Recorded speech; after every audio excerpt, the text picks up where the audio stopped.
Hello students, मैं ऋतु सिंह, सहायक अध्यापिका गृह विज्ञान और वर्तमान में राजकीय बालिका इंटर कॉलेज होशियारपुर में नोएडा में कार्यरत हूँ।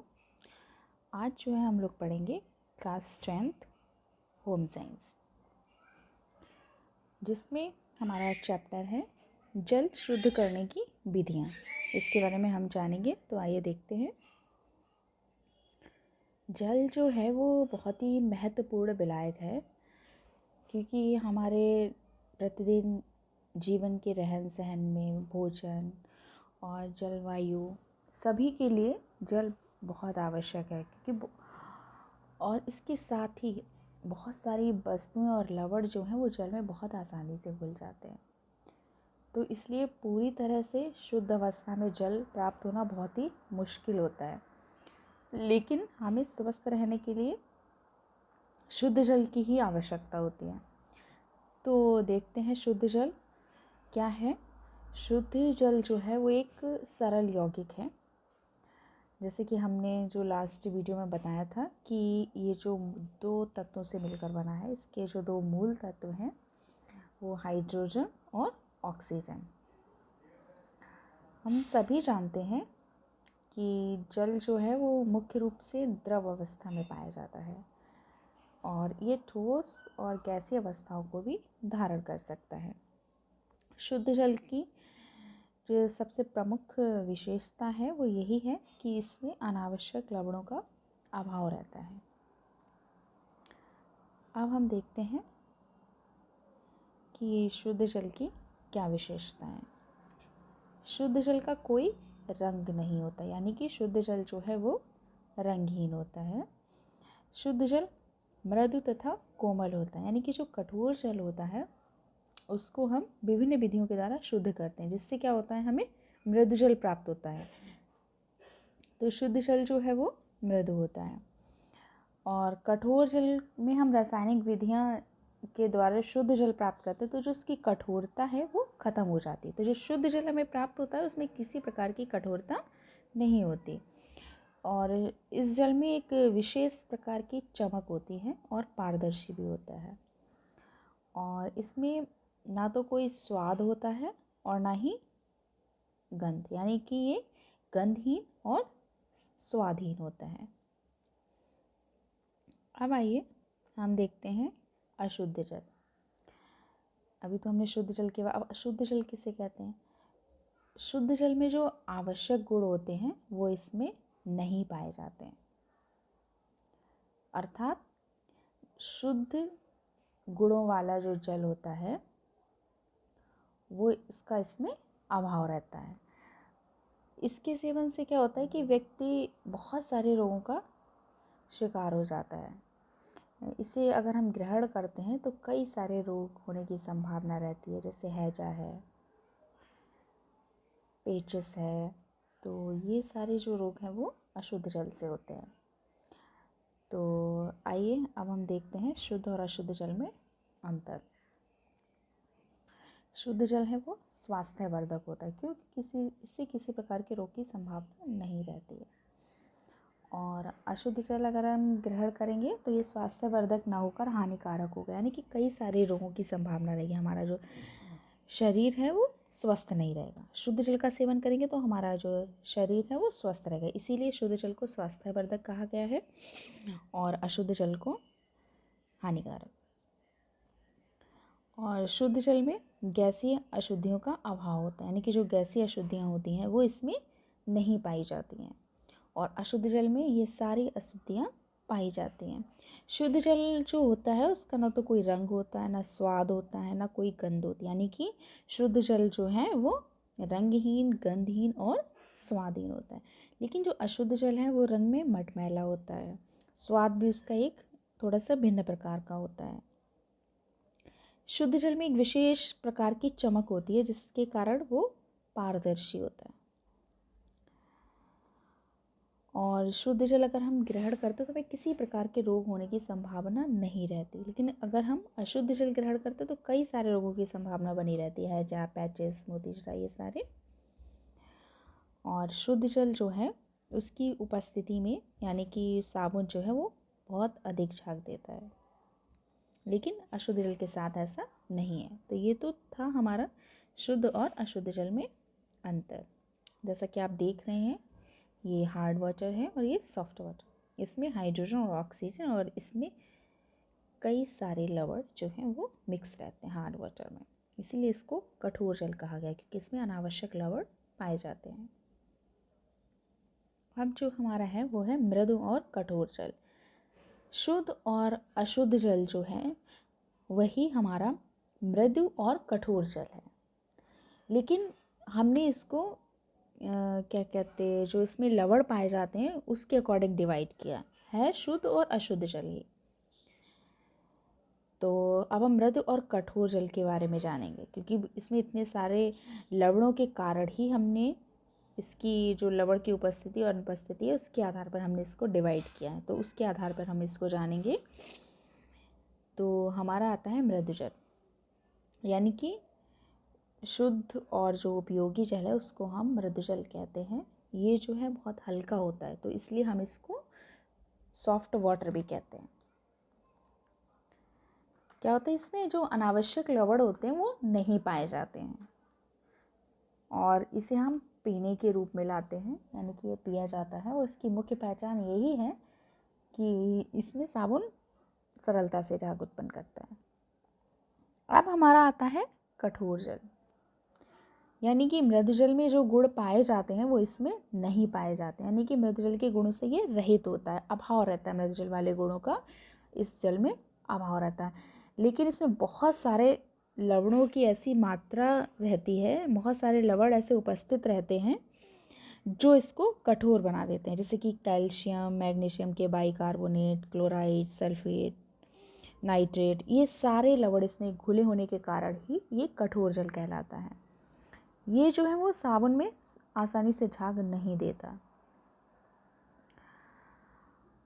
और ये जो अब हम जानेंगे, जो कठोर जल है वो क्या कहते हैं, कितने प्रकार। इसमें भी कठोर जल में भी जो कठोरता पाई जाती है वो दो प्रकार की रहती है, एक तो अस्थायी कठोरता और दूसरी स्थायी कठोरता। अस्थायी कठोरता जो है उसको तो हम उबाल कर दूर कर सकते हैं, लेकिन जो स्थायी कठोरता है उसको दूर करना इतना सरल नहीं है, क्योंकि इसके लिए हमें रासायनिक विधियों को अपनाते हैं, क्योंकि इसमें कैल्शियम और मैग्नीशियम के क्लोराइड, सल्फेट मिले रहते हैं, तो इसलिए इसे हम स्थायी कठोरता कहते हैं, यानी कि स्थायी कठोर जल कहते हैं। अब हम देखेंगे कि जल की जो कठोरता है उसके निवारण के लिए हमें क्या उपाय करने चाहिए, क्या करना चाहिए। अभी तक जो भी हमने पढ़ा उससे ये स्पष्ट हो गया कि जो कठोर जल है वो हमारे लिए उपयोगी नहीं है। यदि कहीं कठोर जल ही उपलब्ध है तो उसका उपयोग करने के लिए हमें उसकी जो कठोरता है उसको दूर करना आवश्यक है, ताकि हमें मृदु जल मिल सके। तो जल की जो स्थायी और अस्थायी कठोरता है उसके दूर करने के कई सारे उपाय हैं। तो आइए हम देखते हैं कुछ उपायों के बारे में। तो सबसे पहले हमारा आता है, हम लेते हैं अस्थायी कठोरता, यानी कि अस्थायी कठोरता। इसकी भी कई सारी विधियां हैं, तो हम कुछ के बारे में जानेंगे। जैसे तो बहुत ही इजी है, जल को उबाल कर, यानी कि जो इसकी अस्थायी कठोरता, यानी कि अस्थायी मतलब स्थिर नहीं है, इसको आसानी से हम निकाल सकते हैं। तो जो कठोर जल है, तो जब हम इसको उबालते हैं तो इसमें जो कैल्शियम और मैग्नीशियम के बाइकार्बोनेट जो है वो अघुलनशील कार्बोनेट में बदल जाते हैं। बाद में हम इसे छानकर अलग कर लेते हैं। तो जो जल हमें प्राप्त होता है वो हमारा मृदु जल कहलाता है। दूसरी विधि जो है वो हम चूना मिला के, इस विधि में हम क्या करते हैं कि जो कठोर जल है उसमें हम एक निर्धारित मात्रा जो होती है उतना चूना मिलाते हैं, क्योंकि अगर हम ज़्यादा मृदु जल है अगर उसमें बहुत ज़्यादा हम चूना मिला देंगे तो ये पुनः कठोर जल बन जाएगा। तो इसलिए एक निर्धारित मात्रा में ही हम चूना मिलाते हैं। इससे क्या होता है कि जो कैल्शियम और मैग्नीशियम के जो बाइकार्बोनेट्स जो उपस्थित रहते हैं वो चूने के साथ रासायनिक क्रिया करते हैं। तत्पश्चात क्या कि ये जो अघुलनशील कार्बोनेट में बदल जाते हैं, जिसे छानकर हम अलग कर लेते हैं। और छन्नी के बाद जो जल हमें मिलता है उसमें कठोरता नहीं होती, यानी कि कठोरता मुक्त रहता है, हमें मृदु जल मिलता है। तो चूने से भी हम जल को शुद्ध कर सकते हैं। वो कौन सी? अस्थायी कठोरता, यदि हम चूना आवश्यकता से अधिक मिला दें तो जल फिर कठोर हो जाता है, यानी होने के चांस रहते हैं। हाँ, अब हम देखते हैं जल की स्थायी कठोरता के निवारण। तो जल की स्थायी कठोरता के भी कई सारे उपाय हैं दूर करने के। तो कुछ के बारे में इसमें भी हम जानेंगे, जैसे कपड़े धोने के सोडे द्वारा और सोडा तथा चूने के प्रयोग से, परम्यूटेड विधि से। तो सबसे पहले हम लेते हैं कि कपड़े धोने के सोडे के द्वारा इसको कैसे करते हैं, यानी कि इसमें भी इसको हम सोडियम कार्बोनेट भी कहते हैं। तो उसको हम मिलाते हैं, यानी कि कपड़े धोने के सोडे को या सोडियम कार्बोनेट को, जिससे क्या होता है कि उसमें जितने भी घुलित लवण होते हैं वो सारे अवक्षेपित हो जाते हैं। फिर क्या होता है कि हम इसको छानकर अलग कर लेते हैं और हमें जो है वो मृदुजल प्राप्त हो जाता है। दूसरा जो हमारा है वो है सोडे तथा चूने के द्वारा। इसमें हम सोडा और चूने का मिश्रण बना के जो है वो जल में मिलाते हैं।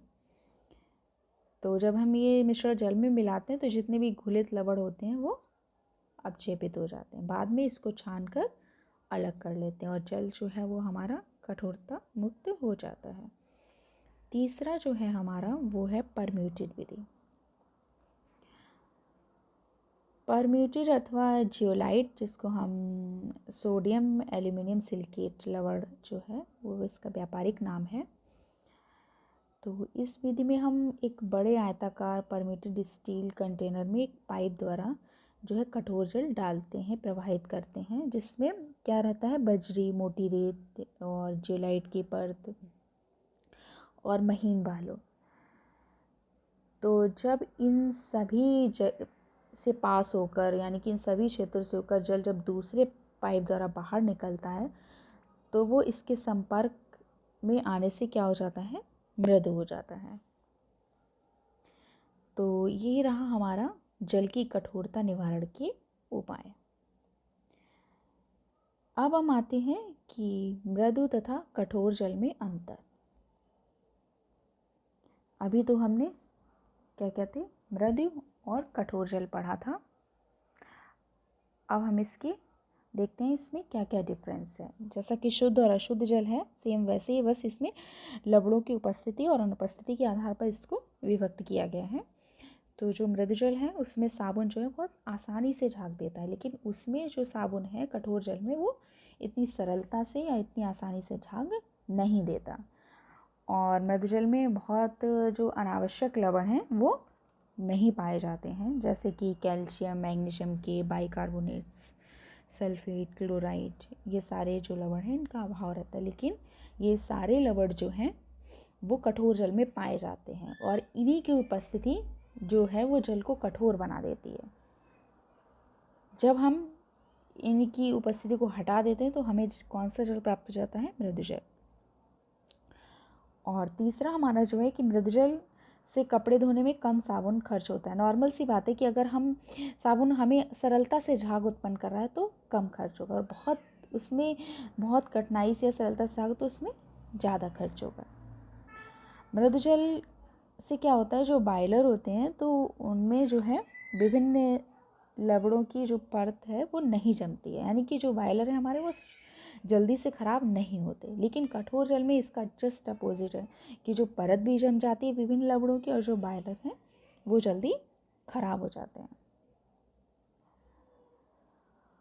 और मृदु जल का स्वाद जो है वो अच्छा होता है,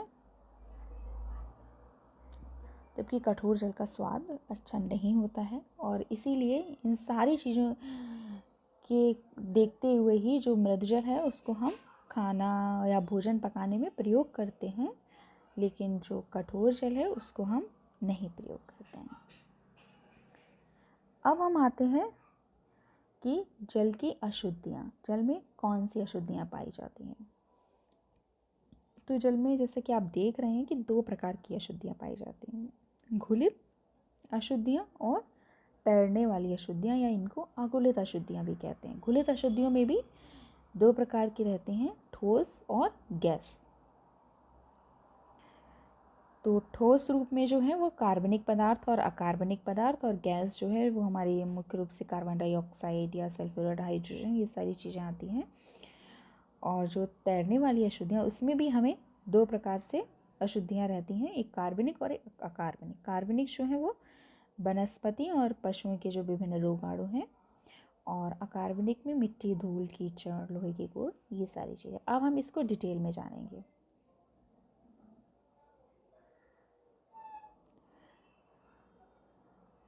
तो जल की अगर प्रकृति को ध्यान में रखें तो हम अशुद्धियों को दो भागों में विभाजित करेंगे, घुलित और अघुलित, जैसा कि अभी हमने देखा। तो घुलित अशुद्धियाँ जो हैं, इसमें कुछ ऐसे पदार्थ होते हैं जो जल में जल्दी से घुलकर और अदृश्य हो जाते हैं, तो इन्हीं जल की हम घुलित अशुद्धियाँ कहते हैं। ये कई प्रकार के होते हैं, जैसे कि लवण, सड़े हुए पदार्थ, गैसें। तो सबसे पहले आते हैं लवण। प्रथम प्रकार की जो घुलित अशुद्धियों में मुख्य रूप से हम लवणों को सम्मिलित करते हैं। इन लवण में जो मुख्य रूप से लवण होते हैं वो हैं सल्फेट, कार्बोनेट, बाइकार्बोनेट। और इनकी जो जल में घुलित उपस्थिति है, यानी कि जल में घुल जाने से इनकी जो जल की जो शुद्धता है वो खत्म हो जाती है। दूसरा है हमारा सड़े हुए जैविक पदार्थ। तो जल की जो दूसरी घुलित अशुद्धि है वो हमारा है जैविक पदार्थ, क्योंकि बहुत से जैविक पदार्थों के मृत भाग जो हैं वो जल में घुल जाते हैं और उनसे प्राप्त जो लवण हैं वो इसी में घुले रहते हैं, जैसे नाइट्रेट्स है, अमोनिया है, ये सारे। अब तीसरा है जो हमारा वो है गैसें। कुछ गैसें भी कम या अधिक मात्रा में जल में घुल जाती हैं और जल को अशुद्ध बना देती हैं, जैसे कि कार्बन डाइऑक्साइड है, अमोनिया है। ये अगर जल में घुल जाए तो जल अशुद्ध हो जाता है। तो ये रही हमारी अभी तक घुलित अशुद्धियाँ। अब हम पढ़ेंगे अघुलित या तैरने वाली अशुद्धियाँ। तो जल में कुछ ऐसी भी अशुद्धियाँ पाई जाती हैं जो जल में नहीं घुलती हैं और तैरती रहती हैं। तो इन अशुद्धियों को हम कहते हैं अघुलित अशुद्धियाँ या तैरने वाली अशुद्धियाँ। ये अशुद्धियाँ भी जो है वो जल को दूषित करती हैं। इस ऐसी अशुद्धियों में हम शामिल करेंगे जो धूल मिट्टी के कण हैं, कूड़ा है, घास, पत्ते, ये सारी चीज़ें घुलती नहीं हैं, तैरती रहती हैं, लेकिन इनसे जल हमारा जो है वो अशुद्ध होता है। दूसरा क्या कहते हैं, कुछ बहुत से रोगों के सूक्ष्म कीटाणु हैं जो जल में मिल जाते हैं और जल को अशुद्ध बना देते हैं, जिससे क्या होता है, उस अशुद्ध जल का अगर हम सेवन करते हैं तो हमें हैजा, पेचिस, टाइफाइड, ये सारी रोग जो हैं वो हो जाते हैं। और कुछ जो कीड़े हैं या अन्य जो जीव हैं उनके अंडे भी जो है अगर जल में मिल जाते हैं तो उसको दूषित कर देते हैं, अशुद्ध बना देते हैं। तो ये जो सारी अशुद्धियाँ थीं जल की, वो घुलित और अघुलित श्रेणी में आती हैं। ये जो हमारा टॉपिक था वो समाप्त हो गया है।